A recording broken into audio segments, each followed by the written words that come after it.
What's up guys, today we're going to go over a huge issue I have with the crafting system, which I'm calling a paradox, which will make sense by the end of the video.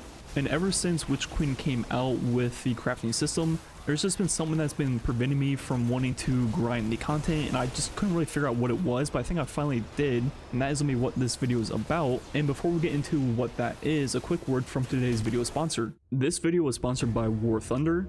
War Thunder is a free multiplayer game about confrontations between a range of military ground vehicles, aircraft, and even Navy vessels, and is available on PC, Xbox, PlayStation, and Mac. In War Thunder, you get to control both renowned and prototype vehicles from the beginning of the 20th century all the way to modern times. Vehicles from the USA, USSR, Germany, Great Britain, Japan, China, France, Italy, Sweden, and even Israel, that you can take into classic battles or even custom modes such as racing or even football. And along the way, every single vehicle in War Thunder can be customized and upgraded. You can unlock additional devices, armor, and even special equipment. Right now there is a new update in War Thunder, the Drone Age.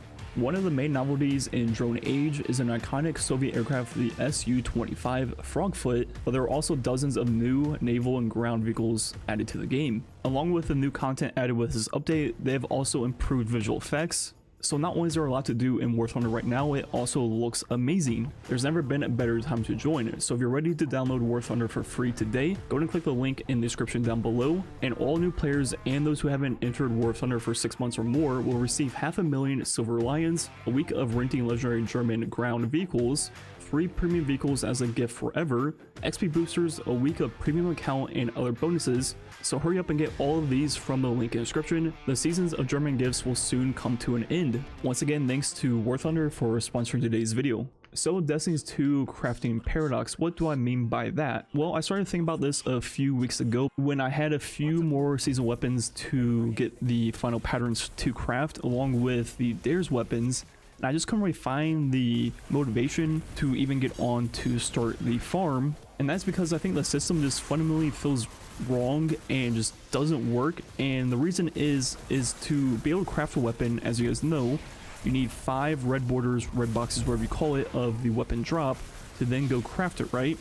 So for example, if we look at the seasonal weapons, to get 5 of the red borders to be able to craft it, you have to go farm for the weapon, which means you can farm for all of them at once or just focus on rolls for that exact weapon. So step 1 in the process is to farm the weapon to get 5 red borders. Then once you have 5 red borders, you can go craft it, and when you craft it, you can get the exact roll you want with also enhanced perks, which makes all of the ones you farmed irrelevant instantly, right? Which is just straight up a paradox. You have to farm at random rolls of the weapon to then be able to craft it, and when you craft it, it makes all the drops irrelevant. But you have to do one to do the other. You can't craft it without farming the random drops, and the random drops can't be relevant if you can craft it, which results in the time of actual farming for the weapon to feel completely pointless and overall just a complete waste of time, because all the drops you're getting will eventually become irrelevant and you won't ever use them. Which I think is not only a huge issue with the crafting system in Destiny 2 right now, but a really complex issue that is probably really hard to solve. Like, I find it really hard to get on and farm for these weapons when every single one I farm for, I'm just going to delete down the road anyways once I can craft it.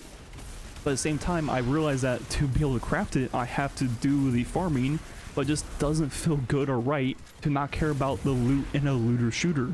And yes, this week they did add the 1 guaranteed per week for the first weapon you focus, but once again, in a looter shooter, just logging in to get 1 red box a week, I mean, I'm not even interacting with the content at that point. And honestly, I'm not sure what the answer would be. A few systems I thought of that might help, but I don't think would work either. Instead of getting red border drops for the specific weapon, it would just be like a crafting token that you can use towards any weapon to craft. So for example, if you're trying to farm for all these season weapons, as you're going, you might get a god roll for like the sidearm or a scout, so you don't necessarily need to craft those ones. Well, in this system, you might have gotten only like red border sidearms or scout, and now you don't even necessarily need to craft it, and now you're just kind of screwed, right? But in this token system, you can then go use your tokens to craft whichever one you need, and just based on which weapons you get good rolls for, you can then determine where you want to use your tokens. And obviously in a system like this, there would have to be different pools of tokens, for example, like raid weapons, Nightfall weapons, seasonal weapons. That way you just can't like farm for seasonal tokens and then go craft raid weapons. But once again, with this system, just the fact that there's enhanced perks that you can craft and you can't get on random rolls, that makes the crafted versions obviously better, and you'll eventually want to get them all crafted anyways. So it doesn't really solve the core problem that eventually all of the random drop rolls you get along the way will become irrelevant once you can craft it. And once again, I think that is a huge issue in a looter shooter, to not care about the actual loot you're getting. And overall, I just think this entire system is very flawed, along with all the other complaints most people have, you know, it being too hard to craft them, taking too much time. It's still very RNG dependent, which was like the whole point of the crafting system, to take some RNG out of the system. And now it's just kind of replaced to a different part.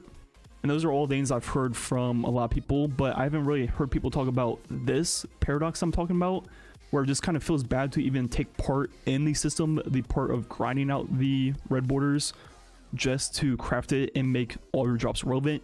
I think that's the part for me that just makes me completely unmotivated to even get on and play.